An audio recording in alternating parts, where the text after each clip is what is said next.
Continuando con los sistemas de administración financiera,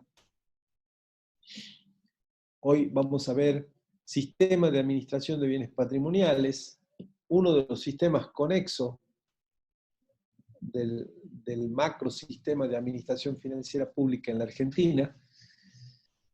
Y vamos a ver también algunas normativas vinculadas a la provincia respecto a este tema y su adaptación al esquema este sistémico que plantea la nación. Bueno, antes de comenzar, quiero consultarle si hay alguna pregunta, alguna duda que tengan para consultar, para preguntar. Por favor,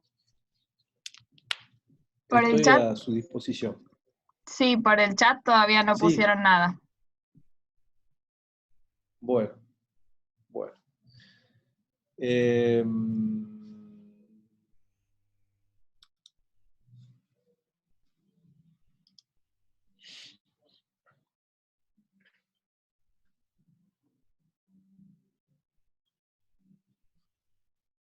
Ninguna pregunta. Bueno, vamos a comenzar entonces nomás la clase. El sistema de administración de bienes patrimoniales es uno de los sistemas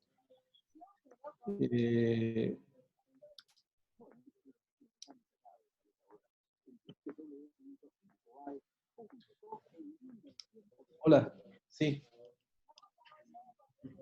¿Están habilitados los micrófonos, Rosario? ¿O no? Hay de una chica que ya lo desconecté. Ah, bueno. Bueno. Antes de comenzar, vamos a hablar sobre el tema de la evaluación entonces. Esta semana, este próximo viernes, vamos a tener otro control de lectura vinculado estrictamente a al sistema presupuestario, o sea, a las 4 clases que dimos de sistema presupuestario. A lo que es el proceso del sistema, a lo que es el presupuesto por programa como técnica que se utiliza para la formulación, ejecución y evaluación del sistema, el funcionamiento de las diferencias que pudiera haber en el sistema provincial y el tema de los resultados presupuestarios y la cuenta ahorro, inversión, financiamiento, que sería la 4ª clase del tema. Entonces, por esas 4 clases entonces vamos a hacer una evaluación el próximo viernes similar a la que hicimos el viernes anterior.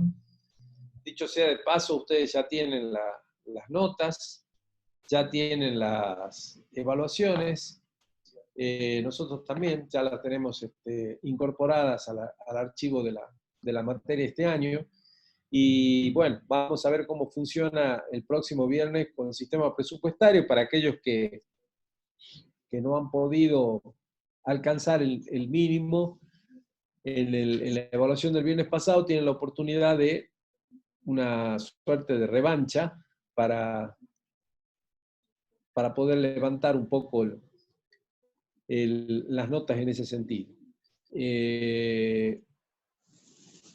Superado el tema de evaluaciones, no sé si hay alguna pregunta, Rosarito, sobre ese tema. Continuamos para ver la clase. Sí, hay una pregunta. ¿Cuál sería el mínimo que se necesita para aprobar el control de lectura? Bueno, el mínimo es al igual que el tema de los parciales, es 6 el mínimo. Después otra pregunta. Nota 6, sí. Sí, dice una de las preguntas del control eran las características del presupuesto y una característica decía, contiene una estimación de los gastos del ejercicio. Pero en lo que leí decía como característica, contiene una estimación de recursos del ejercicio.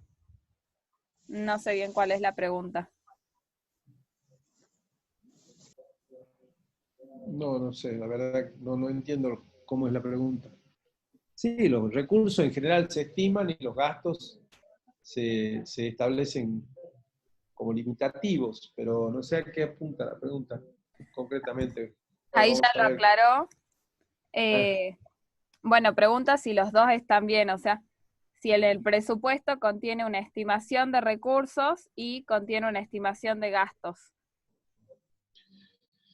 Los recursos se estiman, pero los gastos se establecen como límites, se fijan, digamos. No se estiman, se fijan como límites para gastar. Por eso se denominan autorizaciones para gastar también. Los créditos autorizados también es otro nombre que se le da precisamente al presupuesto de gastos. Bueno, y otra pregunta que se repitió es si podrían habilitar la revisión para ver los errores. No.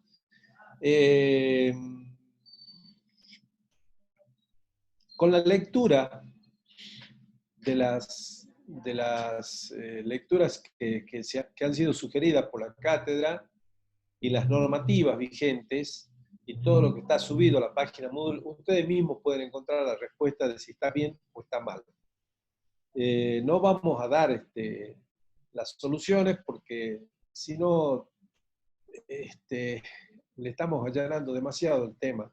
Mejor que ustedes lo encuentren a las respuestas positivas o negativas en función de la lectura. Entonces, de esto va a servir también. Es muy fácil que yo le diga, no, este está bien, este está mal, y ustedes se quedan con eso. No. En la medida en que ustedes vayan, busquen la bibliografía pertinente, verifiquen si efectivamente está bien o está mal, ya estamos logrando desde la cátedra el ejercicio de la lectura por parte de ustedes. Si no lo han leído antes, por lo menos que lo lean ahora.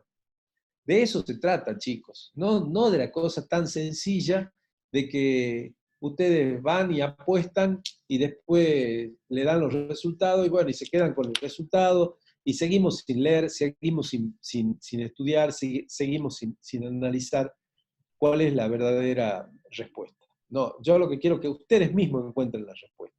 Ya tienen la evaluación, o sea, ya saben que de los 10 han aprobado 8, 7, 6, 5, 4. Entonces, busquen pregunta por pregunta en la bibliografía, en la normativa, y encuentren ustedes mismos las respuestas. Y se dan cuenta de cuál está bien y cuál está mal. Después, en todo caso, ya más adelante podemos establecer alguna consulta si sobre ese tema le quedó alguna duda. Pero la respuesta encuéntrenla en ustedes, Bueno, leyendo y repasando las cosas. Sí. y dice si por favor entonces podríamos poner a disposición las preguntas. Porque ¿Cómo? o sea, si podríamos poner por favor las consignas o las preguntas porque no se las acuerdan. Bueno, ya lo vamos a hacer eso. Ya lo vamos a colocar. Sí, ya lo vamos a colocar. Bueno, ¿alguna otra pregunta más? Sí, una alumna preguntó, pero no está relacionado con el control de lectura, si sabe algo del turno de julio. No, eso lo tienen que averiguar en la facultad, no tengo idea.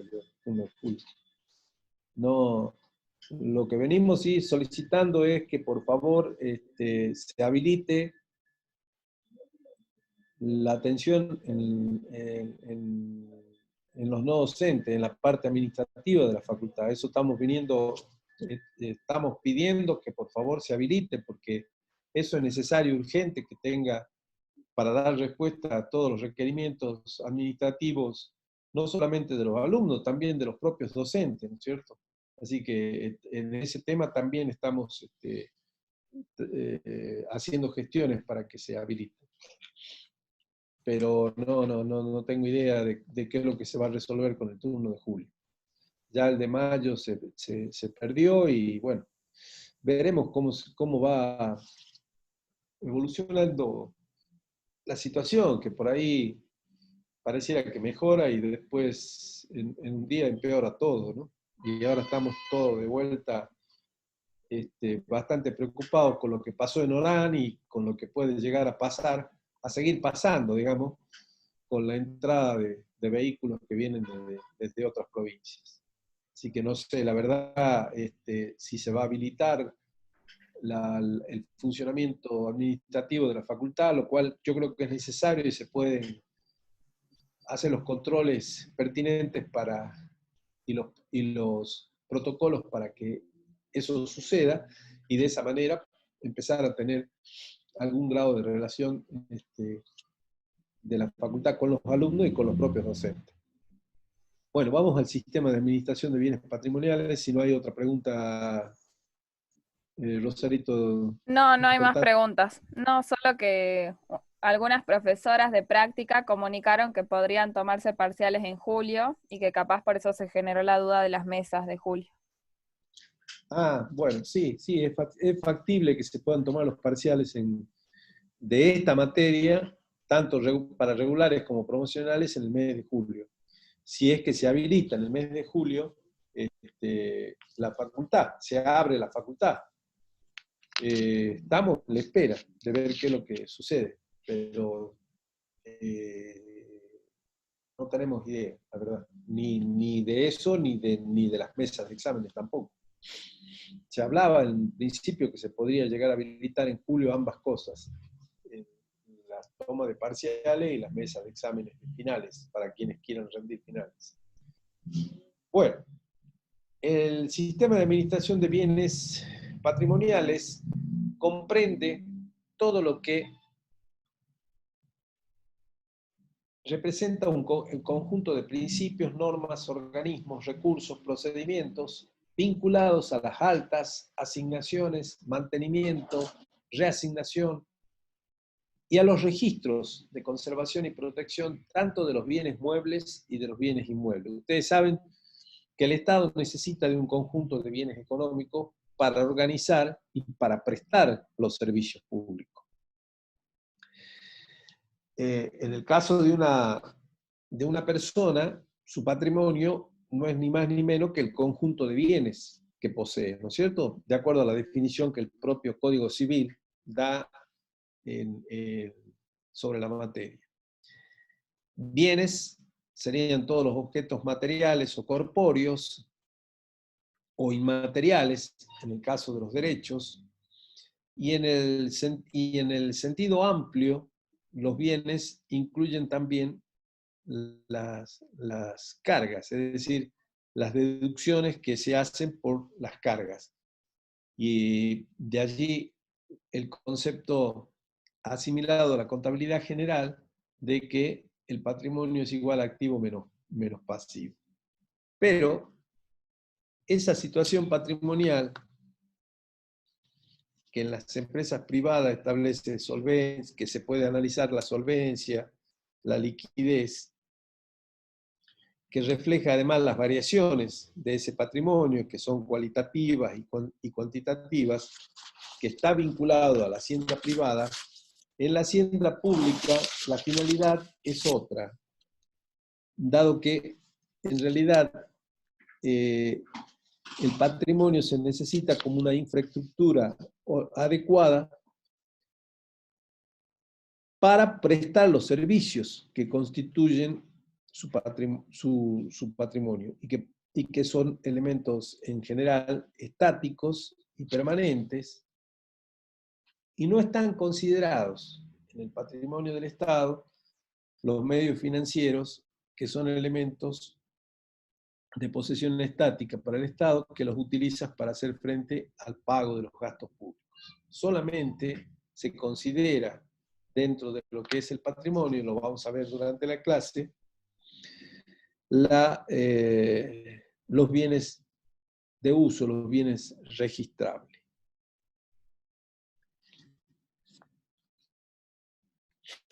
El sistema de administración de bienes en el Estado Nacional tiene un órgano coordinador que es la Jefatura de Gabinete, de Ministro, creada a través del Decreto Nacional 1382/12, y que la designa como órgano rector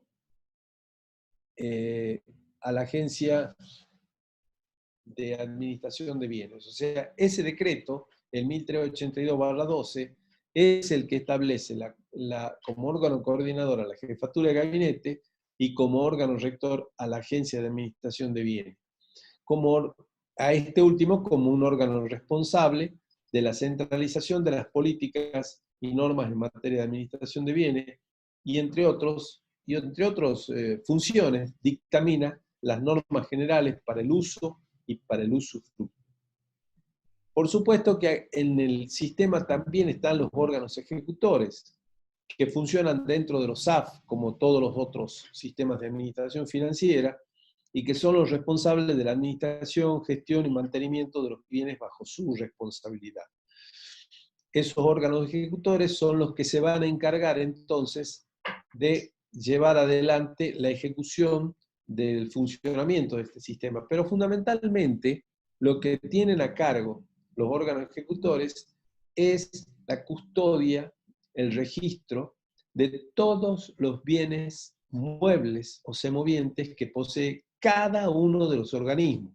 De allí que los órganos ejecutores del sistema de administración de bienes va a tener esa tarea fundamental de la custodia de los bienes.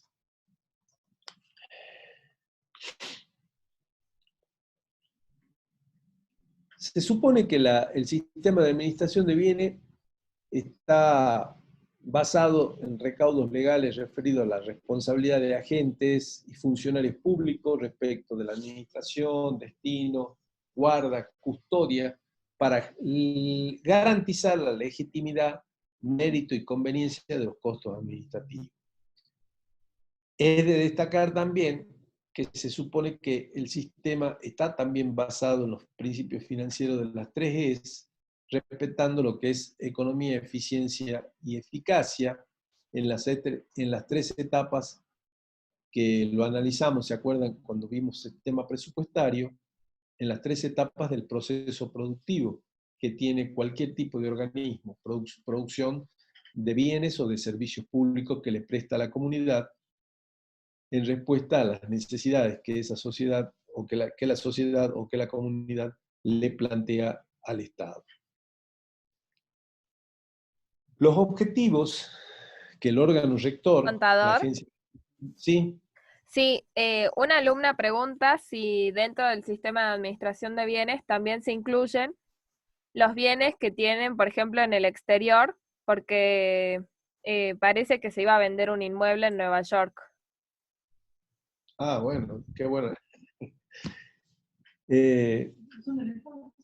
Son del Estado, sí, ya vamos a ver inclusive la legislación que lo ampara, los bienes de los distintos estados por el convenio de Viena que se ha firmado por todos los países integrantes de la ONU. Ya lo vamos a ver al tema ese, pero sí, por supuesto, en la medida en que los bienes sean del Estado Nacional, en la mayoría de los países, y el caso de Argentina concretamente, tiene bienes en muchas capitales del mundo, porque bueno, allí funcionan las distintas embajadas, y esos bienes pertenecen al Estado Nacional, obviamente. Así que sí, por supuesto que si pertenece, no conozco en detalle la posibilidad de venta de un inmueble que tenga en Nueva York, pero sí el Estado Nacional puede tener bienes en el extranjero. De hecho, los tiene. Donde funcionan las embajadas son todos bienes que pertenecen al Estado Nacional. ¿Algo más? Perfecto, no, nada más. Bueno. Los objetivos que la agencia como órgano rector tiene fundamentalmente es ejecutar las políticas, las normas, los procedimientos sobre administración de bienes, tanto inmuebles en uso, concesionados y o desafectados, la gestión de la información del registro de bienes inmuebles del Estado y la coordinación de políticas, normas y procedimientos de los bienes inmuebles del Estado Nacional. En realidad, acá en este sistema, vamos a ver que hay una distinción entre todo lo que tiene que ver con los bienes inmuebles y entre todo lo que tiene que ver con los bienes muebles o semovientes. Y en ese sentido, la Agencia de Administración de Bienes monopoliza absolutamente todo el manejo de los bienes inmuebles. En cambio, los bienes muebles están custodiados y están administrados, digamos, por cada uno de los organismos, poseedores de ya sean muebles y útiles, rodados, equipamientos, maquinarias, instalaciones, todo lo que forman parte del inventario de cada uno de los organismos está a cargo del responsable precisamente de ese organismo. En cambio, lo que hace a inmuebles sí se centraliza y se concentra todo el funcionamiento en la Agencia de Administración de Bienes. Es decir, que hay una centralización sobre algunos aspectos vinculadas a la tarea de custodia de bienes por parte de este sistema. Y en otros aspectos, como es la de los bienes muebles, está absolutamente descentralizada. Tiene esas particularidades quizás distintas al funcionamiento de los otros sistemas de administración financiera. Entre las funciones que la agencia tiene es la de proponer políticas, normas y procedimientos para la administración de bienes inmuebles, fundamentalmente. Coordinar la actividad mobiliaria del Estado Nacional, disponer y administrar todos los bienes inmuebles desafectados del uso, coordinar con los SAF acciones conducentes en la materia, fiscalizar y controlar todos los bienes inmuebles de propiedad del Estado Nacional, transferir y enajenar bienes inmuebles desafectados de uso, efectuar saneamiento y perfeccionamiento de los títulos inmuebles, administrar el Registro Nacional de Bienes Inmuebles del Estado, elevar anualmente una memoria sobre las actividades cumplidas a la jefatura de gabinete, proponer a la jefatura la desafectación de bienes inmuebles propiedad del Estado Nacional y aceptar donaciones o legados con o sin cargo. Como verán, la Agencia de Administración de Bienes tiene concentrado o centralizado todo el manejo de los bienes inmuebles del Estado Nacional. Entonces, fundamentalmente tiene a su cargo esta tarea. O sea,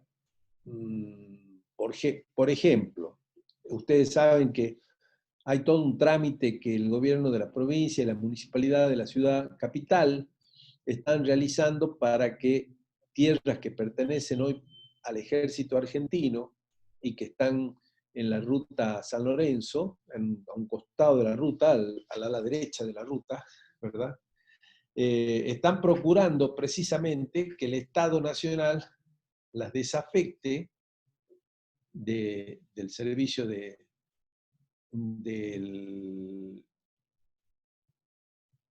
ejército y puedan ser utilizados fundamentalmente para la construcción de viviendas, que buena parte le está haciendo falta a nuestra capital.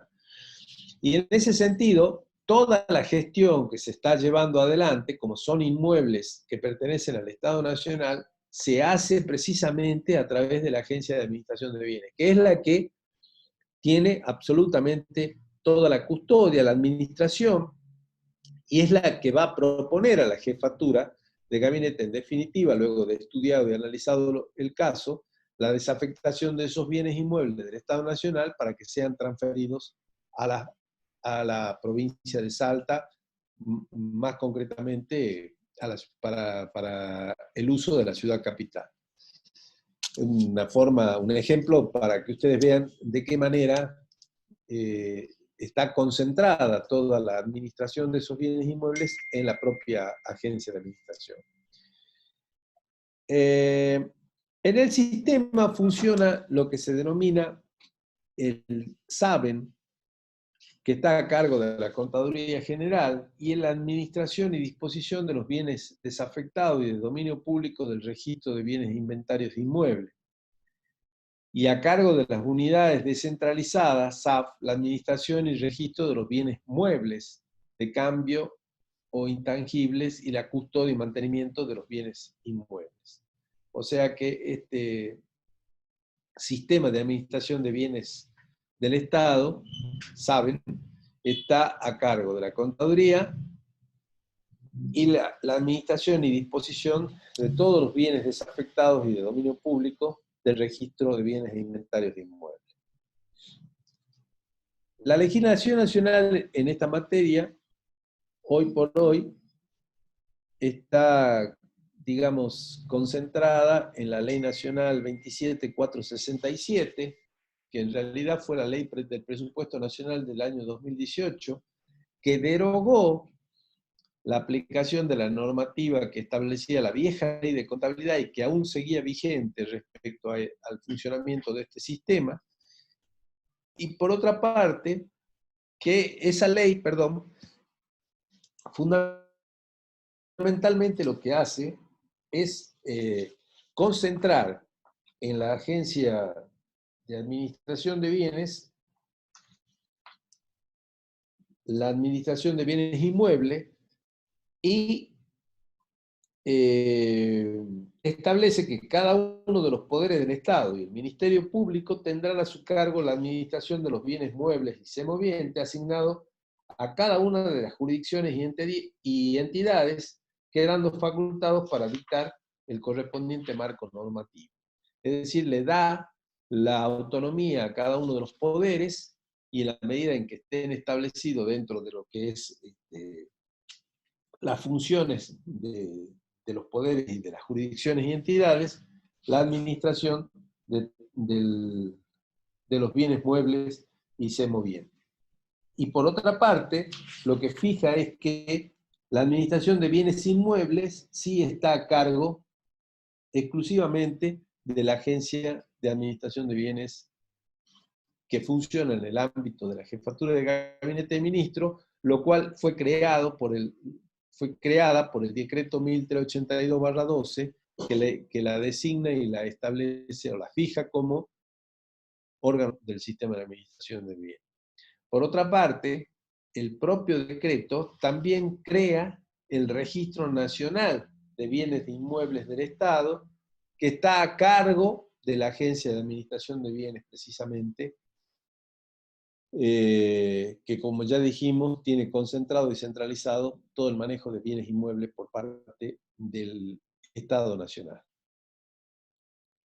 En la provincia, digamos que no hay un órgano rector establecido, designado o fijado legalmente. Ya sabemos que acá no hay el funcionamiento de un sistema de administración financiera pública como lo conocemos en la nación.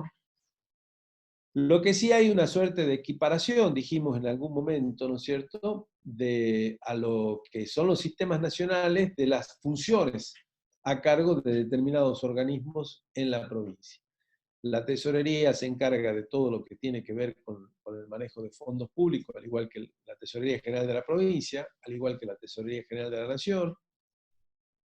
Eso ya lo dijimos en su momento. La Oficina Provincial de Presupuesto hace lo propio con el sistema presupuestario, similar a la Oficina Nacional de Presupuesto. Vamos a ver pronto el sistema de contrataciones y allí hay creado también órganos rectores equivalente a lo que hace la Oficina Nacional de Contrataciones. Y en el resto de los sistemas sigue concentrado todas las funciones dentro de lo que es la Contaduría General. Por lo tanto, siempre decimos en ese sentido que la Contaduría General actúa como una suerte de órgano rector de 3 sistemas de administración financiera equivalentes en nación, que son el de contabilidad, como propio, porque la contaduría lo ejerce también en nación, y después lo que hace a bienes, a la administración de bienes patrimoniales y a lo que hace a la administración de la deuda pública, que viene a ser una suerte de sistema de crédito público que funciona al estilo de lo que es el sistema de crédito público en la nación. La Contaduría General de la provincia tiene entonces, por esa razón, 2 direcciones dentro de la Contaduría. Uno sobre la deuda pública, que, reglamenta y ejerce el funcionamiento de todo lo que tiene que ver con la deuda pública, y lo que hace la administración de bienes patrimoniales, otra dirección, que es la Dirección de Patrimonio y Administración de Bienes, que se encarga puntualmente de la custodia de los bienes del Estado provincial. Acá en la provincia, la ley de contabilidad es la que de alguna manera reglamenta el funcionamiento con el artículo 46, 54-60 y el 50 inciso 10, el decreto 7.566, que establece un régimen de contabilidad y control del patrimonio del Estado, que todavía sigue vigente, el decreto 1407, que habla sobre el Fondo de Administración y disposición de los bienes muebles e inmuebles del Estado provincial, y por último una circular 07 del año 2008, que establece el funcionamiento del área patrimonio del Estado como una dirección dentro de la Contaduría General de la provincia. Pero vamos a ver, cuando hablamos de patrimonio del Estado, ¿a qué nos referimos? No sé si hasta acá hay alguna pregunta, alguna consulta, Rosarito. Sí, no hay ninguna duda. Bueno.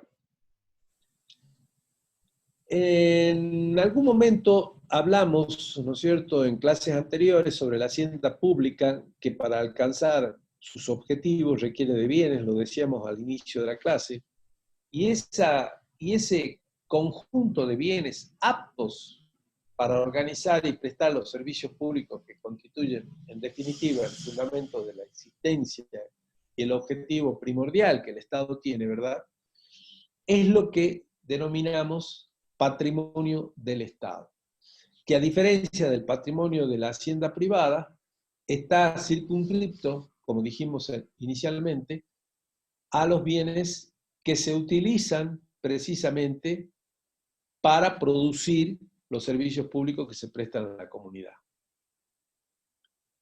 El concepto de patrimonio, el jurídico, podríamos decir que es el conjunto de bienes de una persona, objetos materiales e inmateriales, deducida las obligaciones.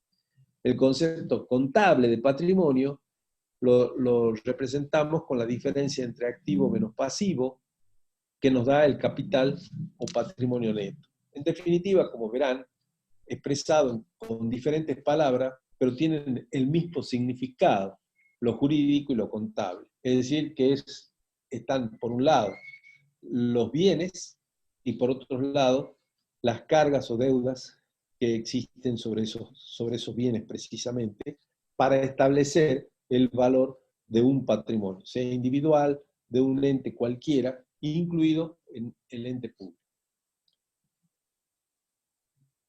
En la hacienda privada, entonces, el patrimonio es igual a activo menos pasivo, pero en la hacienda pública, el patrimonio constituye todos los elementos económicos susceptibles de posesión estática.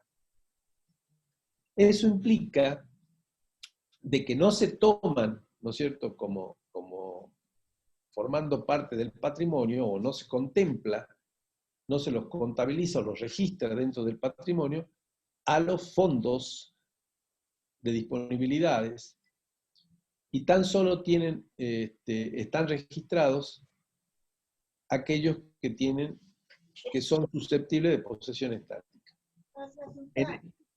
Hola. El patrimonio de la hacienda privada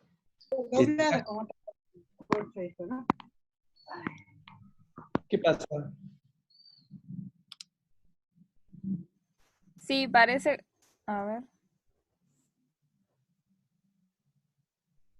¿Qué pasó?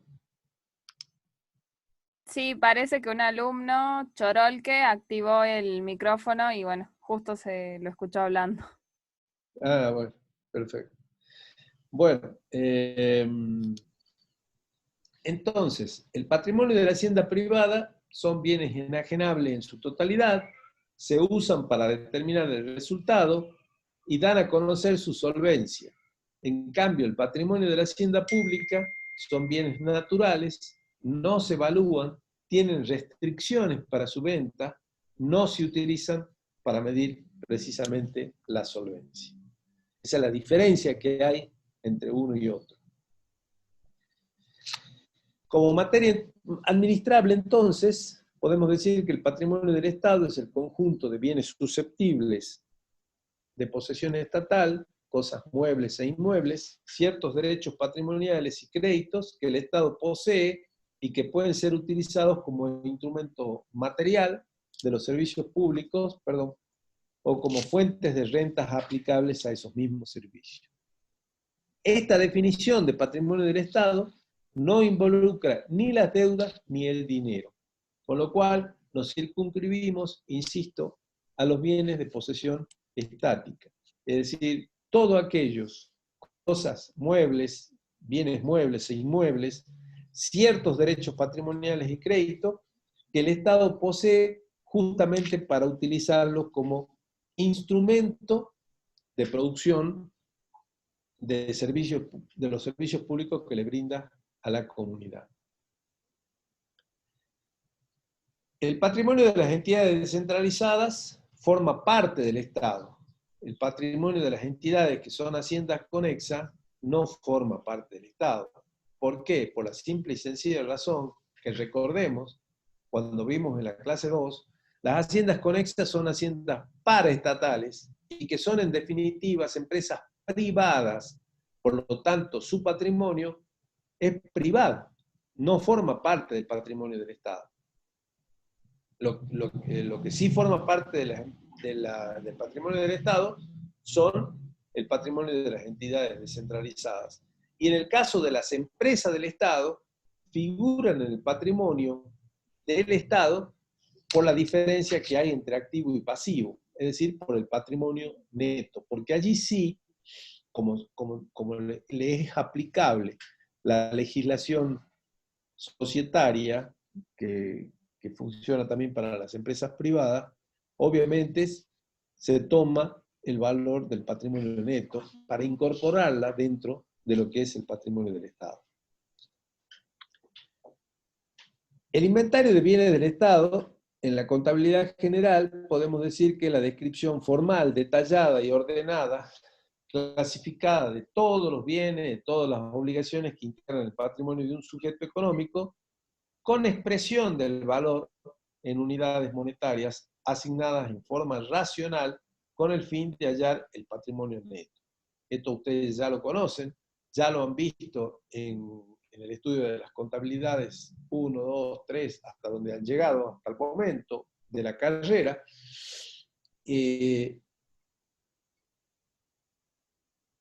esto es un tema para ustedes absolutamente conocido. En cambio, la contabilidad pública, el inventario de bienes del Estado es una simple descripción de los componentes de dominio público y de dominio privado del Estado, con asignación de valores racionales en el caso de algunos de los bienes y con miras a efectuar un adecuado control de la gestión patrimonial en la hacienda pública. ¿Por qué? Porque por la simple y sencilla razón de que los bienes que pertenecen al Estado, al patrimonio del Estado, no son bienes que puedan ser enajenables en la mayoría de los casos. No están en venta al mercado como pueden estar los bienes que pertenecen al sector privado, aun cuando sean bienes de uso y aun cuando sean bienes que no formen parte, digamos, de la actividad comercial o industrial que la empresa privada preste o tenga como actividad. Sus bienes siempre van a estar con la posibilidad de venderse. En el Estado no. En el Estado, para que se pueda vender un bien, debe ser declarado fuera de uso u obsoleto y hacer todo un proceso, ¿no es cierto?, de autorizaciones a los fines de poder enajenarlos a través del sistema de remate o subasta pública. El inventario del patrimonio del Estado, como materia administrable, entonces, consiste en describir componentes del dominio público y del dominio privado del Estado, con asignación de valores racionales en relación a alguno de esos bienes y con mira a posibilitar un adecuado control de la gestión patrimonial de la hacienda pública, decíamos hace un rato, precisamente. Entonces, en este sentido, hemos hablado de bienes de dominio público y hemos hablado de bienes de dominio privado. Y allí tenemos que ir necesariamente a lo que nos dice el Código Civil y Comercial en esa materia. Y en ese sentido, los bienes públicos, esos elementos de posesión estática que dijimos, ¿no es cierto?, pueden ser considerados bienes de dominio público y bienes de dominio privado. Esta clasificación es muy significativa, muy importante, que ustedes la puedan entender. ¿Cuáles son uno y cuáles son otros? Los bienes de dominio público son aquellos afectados a la propiedad del Estado y que se destinan al uso común o general de todos los habitantes, ¿sí? Que no tienen restricción. ¿Cuáles? Por ejemplo, hay bienes naturales que son inalienables, imprescriptibles e inembargables. ¿Cuáles son naturales, por ejemplo? El Cerro San Bernardo, los ríos, las playas de los mares,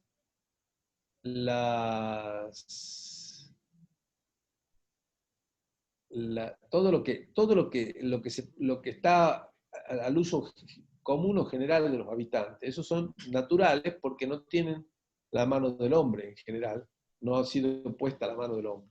En cambio están también los artificiales,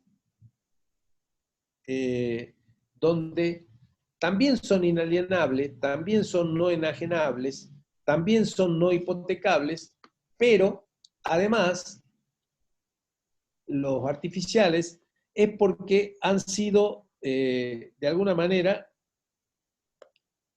modificados por la mano del hombre. ¿Cuáles serían los bienes de dominio público artificiales?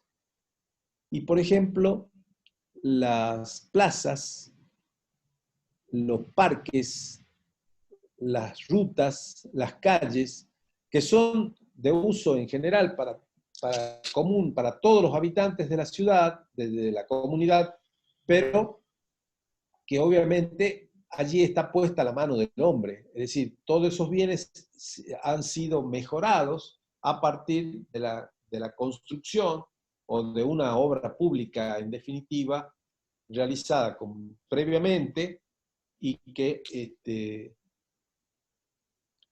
ha posibilitado que ese bien entonces tenga la mejora que implica la artificialidad que le da al bien de dominio público la mano del hombre. Entonces, las plazas, los parques, las rutas, los caminos son bienes de dominio público artificial. En cambio, lo que no hay ninguna, digamos, modificación de lo que naturalmente, o sea, lo que la naturaleza le ha provisto a cualquier lugar, como a Salta, por ejemplo, como el Cerro San Bernardo, decíamos, ¿no es cierto?, o los ríos, o los mares, a otras ciudades, esos son los bienes de dominio público natural. En cambio, los bienes de dominio privado, entonces dijimos que la característica típica de los bienes de dominio público es que se destinan al uso común o general de todos los habitantes. O sea, todos los habitantes tienen la posibilidad de utilizarlo en cualquier momento del día, de la hora, del año, ¿sí? Uno puede ir a la plaza, puede recorrer una ruta, salvo, bueno, ahora por este problema de la cuarentena, pero si no, tiene toda la libertad de usar esos bienes del Estado. En cambio, los bienes de dominio privado son aquellos que ingresan al patrimonio del Estado y se utilizan para cumplir determinados fines del Estado y están afectados a un servicio público.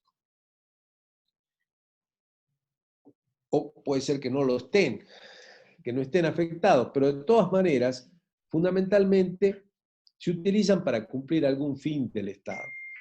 Por ejemplo, es un bien de dominio privado del Estado Nacional, la UNSA, por ejemplo. Todos los terrenos, todos los edificios de la UNSA son bienes de dominio privado. ¿Por qué?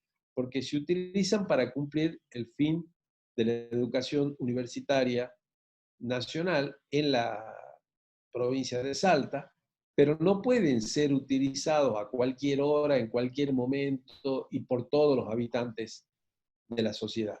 Lo usan quienes reciben ese servicio y tienen, por supuesto, restricciones para el uso, como que ahora está cerrada la universidad y ustedes no pueden acceder a, a entrar, ¿no es cierto?, a los edificios de cualquiera de las facultades.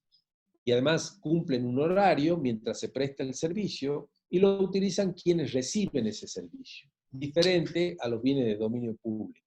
Lo mismo pasa con los hospitales, lo mismo pasa con las escuelas, con en general todos aquellos bienes que pertenecen al Estado, pero que cumplen un fin concreto del Estado, distinto a lo que hablábamos recién de dominio público, justamente que eran aquellos que están a disposición y que forman parte, digamos, de los bienes del Estado, pero que no tienen una utilización específica, sino que están para el uso general de todos los habitantes de una sociedad.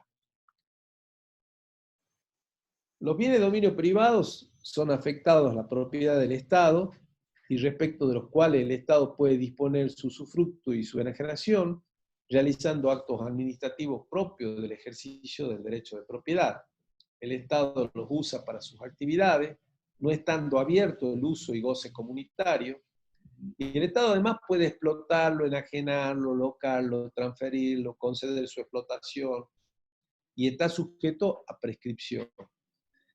Los bienes de dominio privado se pueden clasificar entonces en bienes de uso, bienes de cambio, bienes de consumo. Y están en general valuados y contemplados dentro del inventario de bienes que el Estado tiene. Cosa que no sucede de igual manera con los bienes de dominio público artificiales, porque ¿cómo hacen ustedes para evaluar una plaza? ¿Cómo hacen ustedes para evaluar un cerro que forma parte de la ciudad? ¿O cómo hacen para evaluar un río o una playa? No hay manera de establecerle un valor, una evaluación determinada, y solamente se incorporan al patrimonio en forma cualitativa, es decir, están dentro de lo que es el ejido urbano de una ciudad, o dentro del territorio de una provincia o de una nación, pero para nada tienen una evaluación determinada.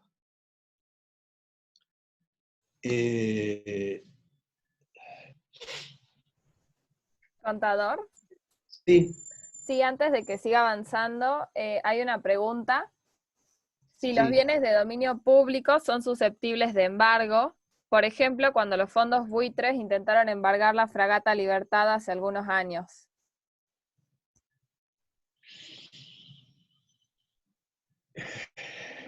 Lo que pasa es que la fragata Libertad no es un bien de dominio público, es un bien de dominio privado. Bajo ningún punto de vista, cualquier ciudadano puede acceder a la fragata, solamente acceden quienes reciben un servicio de parte de la Armada Argentina, o sea, quienes estudian, quienes trabajan, ¿no es cierto?, en la Armada, que prestan el servicio y que forman parte del servicio son los que pueden hacer uso de la fragata Libertad, pero no cualquiera. Los bienes de dominio público en general son, ya lo dijimos, son inalienables, imprescriptibles e inembargables. A nadie se le puede ocurrir de que si Salta tiene una deuda, embargarle la Plaza 9 de Julio, por ejemplo, o embargarle, qué sé yo, el Parque San Martín, o el Parque Belgrano, o a la ciudad, si la ciudad tiene alguna deuda con una entidad financiera, supongamos, esa entidad financiera no se le va a ocurrir embargarle el Cerro San Bernardo. Son bienes, los bienes de dominio público son inembargables. Los bienes de dominio privado sí pueden llegar a ser afectados precisamente porque cumplen otro tipo de función, como habrá podido apreciar a partir de la explicación que estuve dando justamente de uno y otro bien. No sé si está clara la respuesta. Sí, sí, está clara. Otra pregunta es que, bueno, en los bienes públicos de dominio privado, ¿por qué están sujetos a prescripción? ¿Cómo? Los bienes públicos de dominio privado, ¿por qué están sujetos a prescripción?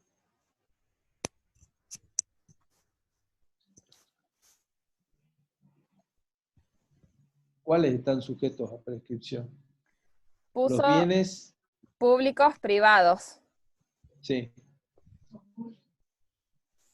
O sea, hay bienes de dominio público y hay bienes de dominio privado del Estado. Son bienes del Estado, de dominio público y de dominio privado.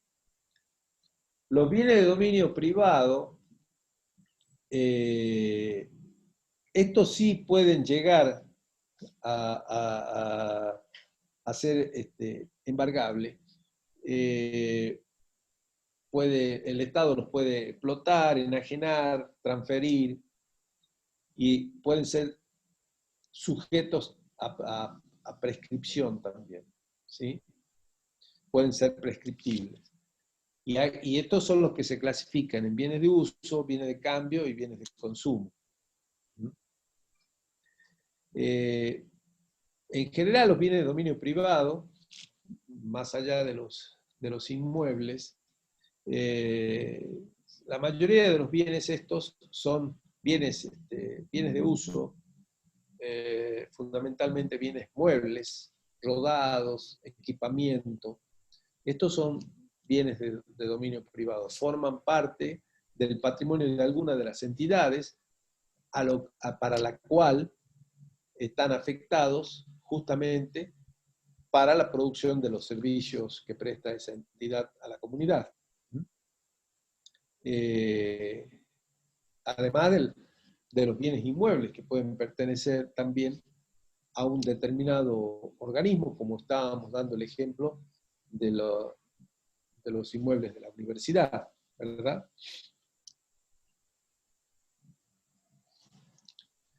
Bueno, hay un criterio contable también de clasificación de los bienes del Estado, que acá se me corrió la placa, y que pueden ser clasificados, ¿no es cierto?, en bienes muebles del Estado,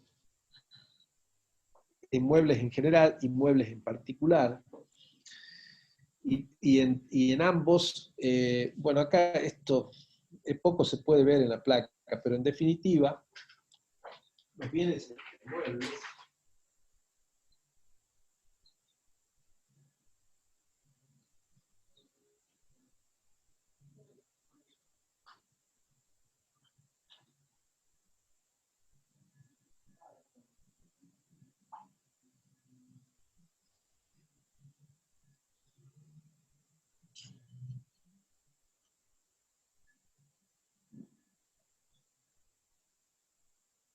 estoy tratando de verlo en la otra computadora para mostrárselo de mejor forma.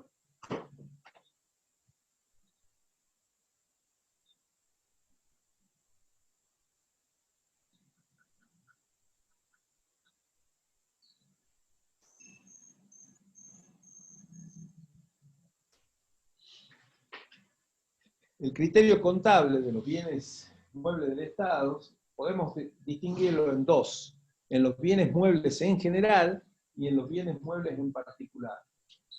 Los bienes muebles en general están los disponibles, que pueden llegar a ser enajenables, y los no disponibles, que son inalienables por su situación jurídica, y los fructíferos porque procuran ingresos. Y los infructíferos no dan rentas ni generan gastos. Por otro lado, los bienes muebles en particular pueden ser de uso relativamente perdurable, consumibles, porque desaparecen con el primer uso, o materias primas que se transforman precisamente por la producción pública. Esa clasificación de criterio contable de los bienes del Estado está vinculado fundamentalmente a los principios de contabilidad generalmente aceptados, que son aquellos dispuestos por la Secretaría de Hacienda en la resolución 50, y que son aplicables, y que lo vamos a ver con algún mayor grado de detalle cuando veamos sistemas de contabilidad precisamente. La evaluación de los bienes que se establecen para el sector público lo define precisamente esta resolución de la Secretaría de Hacienda, la 2595, que define las normas de evaluación de los bienes de uso, muebles e inmuebles, de los bienes de cambio y de los bienes inmateriales. Y está también la resolución 47 del 97 y 56 del 99, que fija como criterio de evaluación general para todos los bienes que se incorporan al Estado el del costo original, que lo ratifica también la resolución de la Secretaría de Hacienda que establece los principios de contabilidad finalmente aceptados de la 25/95.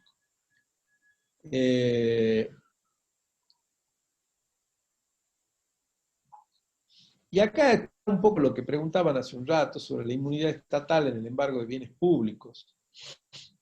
En el caso de los tribunales extranjeros, el Estado deudor puede ejercer su derecho a la inmunidad para evitar el embargo de los bienes radicados en el extranjero, y ese principio de inmunidad y de cortesía internacional no es absoluto. Se debe distinguir aquellos actos soberanos o actos de gestión. En general, los problemas de la deuda pública se consideran actos soberanos, no actos de gestión, aun cuando hay alguna jurisprudencia, fundamentalmente norteamericana, intentando cambiarle el concepto de acto soberano al tema del endeudamiento por acto de gestión, a los fines de poder embargarle bienes al Estado argentino por alguna deuda pública que pudiese tener, como puede llegar a suceder pronto también si entramos en default. Pero este es un problema no solamente con el Estado argentino, sino con buena parte de los estados nacionales, porque no es solamente el único país que puede entrar en default. Hoy por hoy está prácticamente en default el mundo entero, porque nadie está pagando la deuda externa que tiene, y todos los países del mundo tienen deuda externa en estos tiempos, digamos. Entonces, por esa razón, y un poco por la presión de los fondos de inversión, ¿no es cierto?, que son fondos muy poderosos, que funcionan dentro del sistema capitalista mundial, es que algunos juzgados norteamericanos, fundamentalmente de Nueva York, donde se radica en general la firma de la mayoría de los contratos de la deuda pública de los estados nacionales, no solamente el Estado argentino, esos juzgados pretenden modificar ese comportamiento. Pero mientras sea un acto soberano, no pueden embargarse. Ni los créditos que se reciban en el futuro, bienes de empresas públicas, reservas de Banco Central, atención a las exportaciones previo a la liquidación final. Esto es por una disposición que estableció la Convención de Viena del año 56, la no embargabilidad de los bienes afectados al servicio exterior. Profesor, hay una duda. Sí. ¿Cómo sería el caso de una retención de exportación en liquidación final? ¿Cómo sería el caso de qué? De una retención a las exportaciones previo a la liquidación final, que es el último puntito. Y es el caso de las retenciones que generalmente se le hace a los productores agropecuarios que exportan y que el Estado argentino entonces retiene, y justamente en el momento de la retención vienen los acreedores y le embargan esa retención, ¿sí? Pero esto no es factible, no ha progresado ni ha avanzado esa posibilidad de embargar retenciones a las exportaciones previo a la liquidación final. Ustedes saben que cuando generalmente se efectúa una exportación de productos, supongamos, agropecuarios, donde están grabados por la retención, ¿no es cierto?, por una retención, como puede ser las exportaciones de soja, los productores agropecuarios, cuando van a hacer la exportación,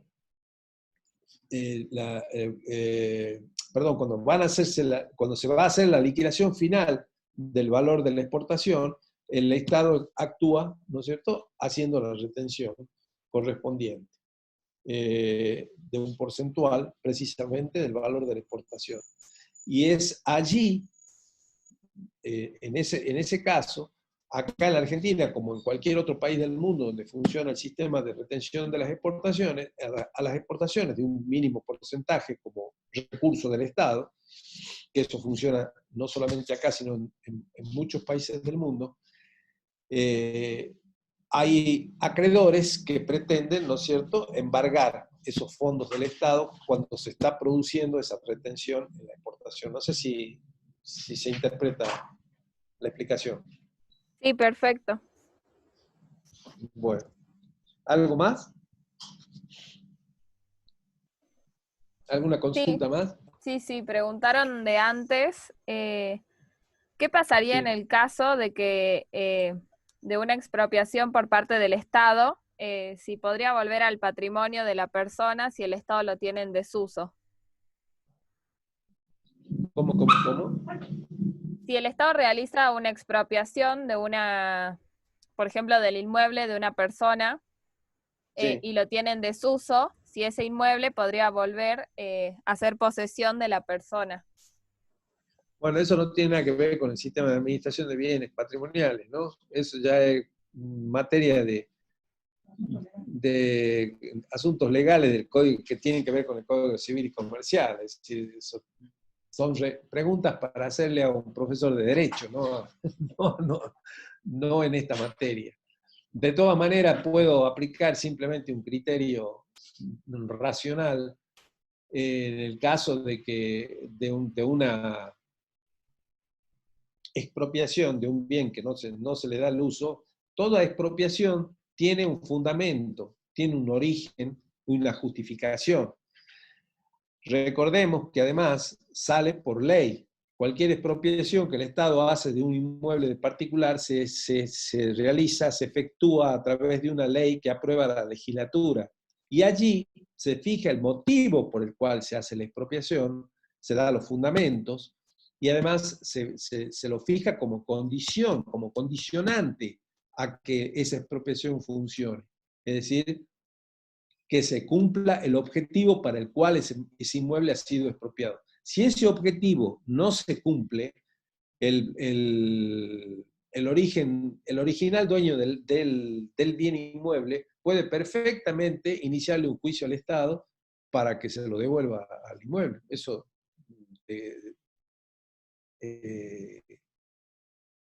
aplicando simplemente, insisto, un criterio racional.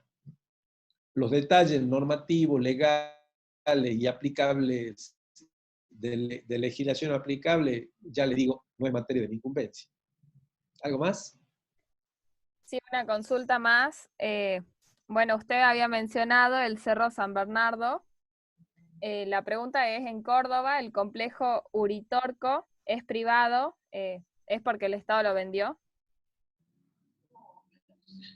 No conozco en detalle. Pueden haber sido tierras privadas.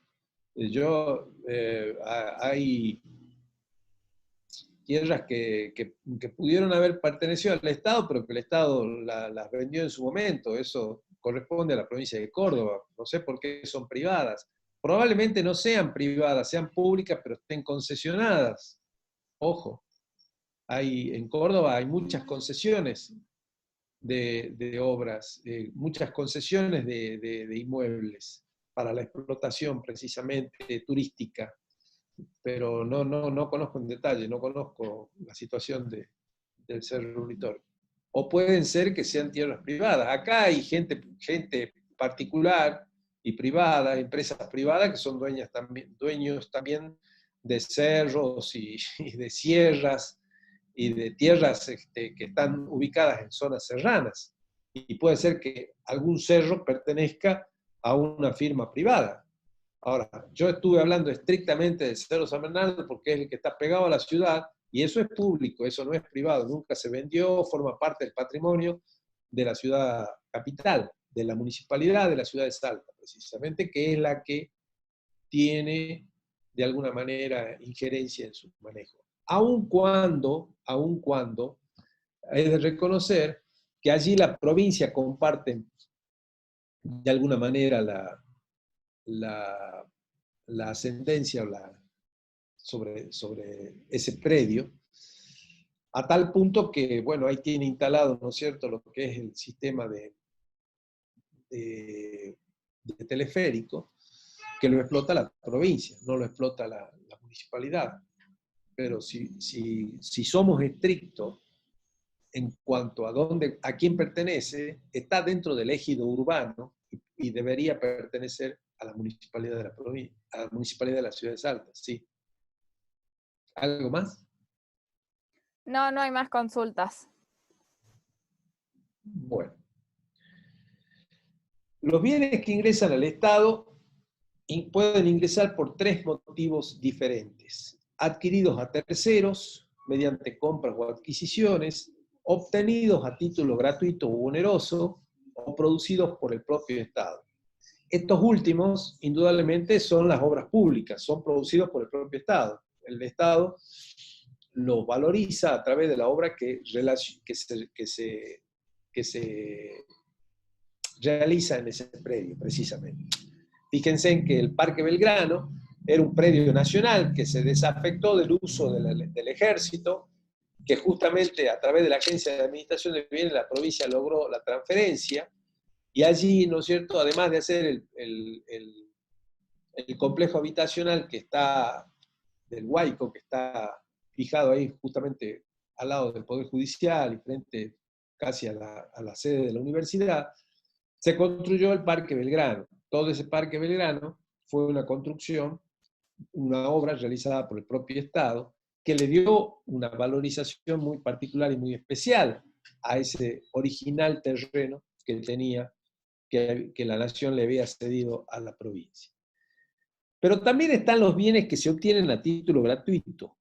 Los bienes que se obtienen a título gratuito son bienes que en general el Estado recibe como donación, o muchas veces ni siquiera donaciones, sino que las personas, aquellas dueñas de inmuebles que no tienen herederos, los bienes pasan en forma automática a pertenecer al Estado.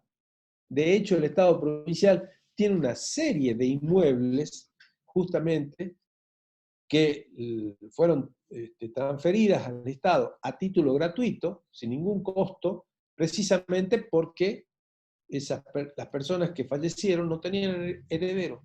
Entonces el bien quedó en manos del Estado. Hay varios inmuebles, inclusive en el centro, que el Estado le da la utilidad de concesionarla o darlos en comodato a organizaciones de bien público dedicados a la cultura, fundamentalmente, y que forman parte del Estado, que pertenecen al Estado provincial y justamente fueron obtenidas a título gratuito como consecuencia de esta situación. A título oneroso sería aquellas que se obtienen cuando el Estado compra inmuebles o, como el caso que se mencionaba hace un rato, expropia a través de una ley que saca la legislatura provincial. La normativa contable del sector público en materia de administración de bienes patrimoniales, ¿y alguna consulta, Rosario? No. Sí, acaban de hacer una pregunta. ¿Cómo se realiza la concesión? ¿De qué organismo parte el pedido? ¿Cómo? ¿Cómo sería, lo que entiendo es cómo sería el proceso de concesión de un servicio o de un bien? Servicio. ¿Pero a qué está referido? La verdad que no sé, solo preguntó cómo se realiza la concesión, de qué organismo parte el pedido. No, la concesión, seguramente el pedido parte de algún particular que presenta un proyecto para explotar alguna tierra pública y pide en concesión que se le otorgue el derecho a utilizar esa tierra pública para efectuar esa actividad que está proponiendo. Parte de un proyecto de iniciativa privada, si se quiere, Eso lo vamos a ver en el sistema de contrataciones, más en detalle. No tiene mucho que ver con lo que estamos analizando hoy, ¿no? Con lo que estamos estudiando hoy. Pero esas concesiones surgen como consecuencia de proyectos de iniciativa privada que presentan particulares interesados en explotar algún inmueble en particular que pertenece al Estado, dándole alguna actividad que beneficie obviamente a la gente, que le brinde algún servicio a la gente. Perfecto, contador. No, por ejemplo, el Hotel Termas. No, pero el Hotel Terma no es un bien. La concesión o no del Hotel Terma se hace a través de una decisión política. De hecho, el hotel hace muchos años que no está concesionado. El hotel forma parte de un organismo más del Estado provincial, que inclusive ni siquiera es una empresa del Estado, es un organismo de la administración central. El administrador del hotel está puesto por el gobernador de la provincia. No está concesionado el Hotel Terma, para nada. Perfecto. No hay más preguntas. Bueno. La normativa contable del sector público en materia de administración de bienes está fijada, como dijimos, en la resolución 2595, donde se establecen los principios de contabilidad generalmente aceptados y las normas generales de contabilidad para el sector público nacional. Y hay un manual de contabilidad también, con un catálogo de cuentas, asientos contables, que eso lo vamos a ver ya, como les dije hace un rato, cuando veamos el sistema de contabilidad. Pero les menciono que ese es el que, de alguna manera, fija normas para la evaluación y exposición de los bienes que forman parte del patrimonio del Estado. La ley 24.156 y el decreto reglamentario en el artículo 87 fijan justamente que el sistema de contabilidad gubernamental se ajustará a las unidades de registro primario en cada jurisdicciones, que entre otras tareas o actividades que en estos de registro primario está la ejecución presupuestaria, el inventario valorizado de bienes físicos, fundamentalmente eso. Y ese inventario valorizado de bienes físicos, en definitiva, sería el inventario de bienes del Estado. En cuanto a la evaluación, los principios de contabilidad generalmente aceptados plantean que las inversiones en bienes de uso se deben evaluar por su costo de adquisición o de construcción, o en su caso, por un valor equivalente cuando se reciban bienes de uso sin contraprestación. El costo de adquisición incluye el precio neto pagado por los bienes, más los gastos necesarios para colocar el bien en su lugar y condiciones de uso, como esos gastos pueden ser fletes, seguros, derechos, gastos de importación, gastos de instalación, hasta que el bien sea puesto en marcha. El costo de construcción incluye también los costos directos o indirectos, tales como materiales, mano de obra, planificación, administración de obra, todos los incurridos o que se devenguen durante el periodo efectivo de la construcción. Esto en cuanto a evaluación de bienes.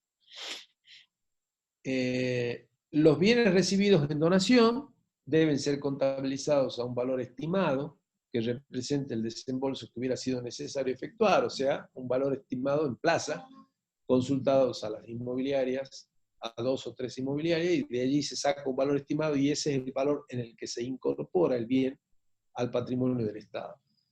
Los bienes que están adquiridos en moneda extranjera se registran al tipo de cambio vigente a la fecha de adquisición, y todos los costos de mejora, reparaciones mayores, rehabilitaciones que permitan extender la vida útil del bien, se capitalizan en forma conjunta con el bien existente o por separado, cuando ello sea aconsejable atento a la naturaleza de la operación realizada o atento también a las particularidades de ese bien que se está incorporando. En cuanto a exposición, los principios de contabilidad generalmente aceptados de esta resolución de la Secretaría de Hacienda Nacional, la 25/95, establece que en materia de bienes, la exposición de los bienes de uso en estados contables revisten el carácter de activos no corrientes. Esto es un tema que ustedes ya lo manejan perfectamente, saben que los bienes de uso van registrados en activos no corrientes, correspondiendo a deducir de los mismos su amortización acumulada, como normalmente, o sea, son principios de contabilidad general que se aplican, en este caso, al sector público o a la administración de bienes, y cuando existan gravámenes o restricciones que afecten a esos bienes de uso, estos hechos deberán indicarse a través de la nota aclaratoria a los estados contables. Bien, con esto terminamos entonces de ver todo el tema de la evaluación, exposición y lo que es la administración de bienes. Y dejamos para último para analizar cómo este sistema de administración de bienes que estamos viendo en la clase de hoy está relacionado con los otros sistemas de administración financiera. Por ejemplo, el sistema de administración de bienes con el sistema de contrataciones está íntimamente vinculado. ¿En qué etapa? En la etapa en que es, ya sea a través de una adquisición de bienes,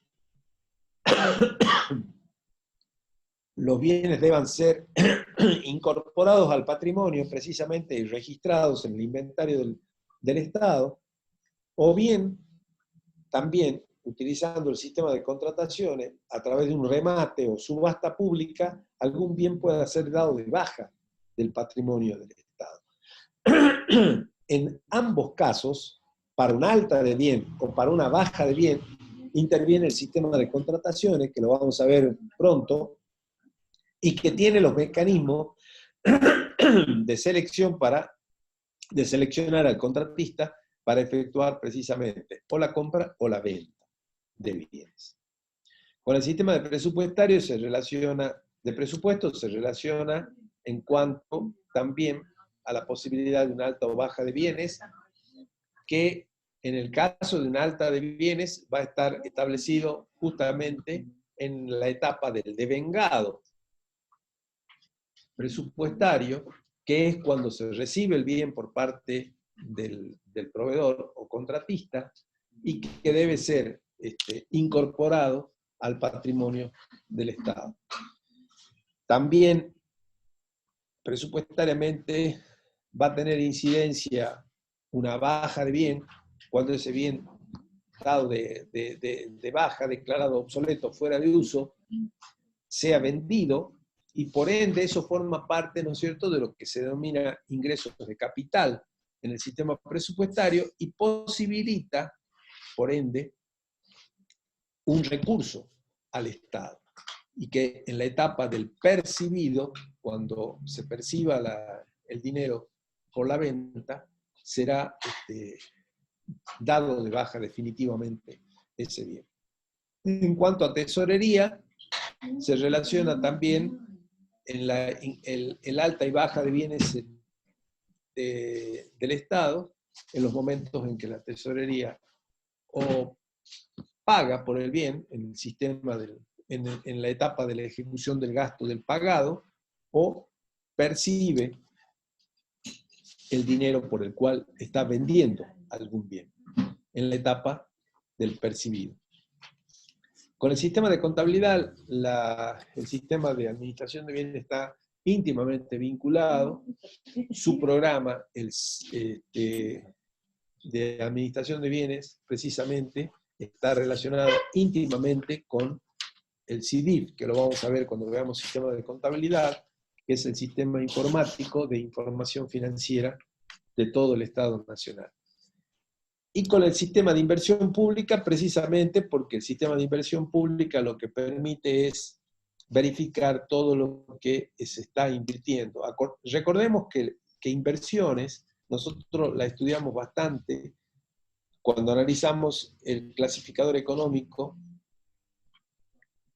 en la ejecución de gastos, de los gastos de capital. Allí están las inversiones precisamente. Y ya vamos a ver, cuando veamos sistema de inversión pública, que es allí en esa etapa donde se incorpora esa inversión, ya sea en general obras públicas, a lo que es el patrimonio del Estado, y como bien decía en las filminas anteriores, en la evaluación de todo lo que se ha incorporado para la mejora de ese bien. Y por los sistemas de control, porque el sistema de administración de bienes permite, ¿no es cierto?, establecer no solamente lo que es el inventario del Estado, sino que los sistemas de control van a controlar precisamente que se realicen los inventarios anuales, que los bienes estén custodiados por los funcionarios responsables del mismo, que se hacen cargo, por otra parte, de esa responsabilidad, y donde le es aplicable, en el caso de que se produzca algún daño, algún bien del Estado, el Código Civil en todo lo atinente a la responsabilidad civil por daño al fisco que se pueda producir por parte de algún responsable de esos bienes. Bueno, hasta acá llegamos, chicos, en la clase de hoy. No sé si hay alguna consulta que quieran realizar, por favor, estoy a su disposición. Por el momento parece que no, porque no hay nada en el chat. ¿Qué bibliografía se podría utilizar? La bibliografía para este tema es recomendable la Chabayán. Ya les dije que a Chabayán pueden acceder a través de la biblioteca virtual, que en todo caso, Rosario, si pasásela de nuevo La publico en de la nuevo en nube, la plataforma. Ok, el trámite para poder acceder a esa biblioteca virtual, por favor. perfecto. Después Y el cuestionario de los demás temas, ¿cuándo es? el viernes vamos a tener el cuestionario del sistema presupuestario y más adelante ya vamos a analizar lo que es tesorería, crédito público y administración de bienes, que van a entrar juntos también en otro cuestionario. ¿Sí? Sí. ¿Alguna consulta más? No, no hay más preguntas. Bueno, entonces nos vemos el jueves. Vamos a comenzar el jueves con el sistema de contrataciones. Perfecto. Muy bien, Bueno, nos estamos viendo. nos Adiós. vemos, Hasta luego. contador.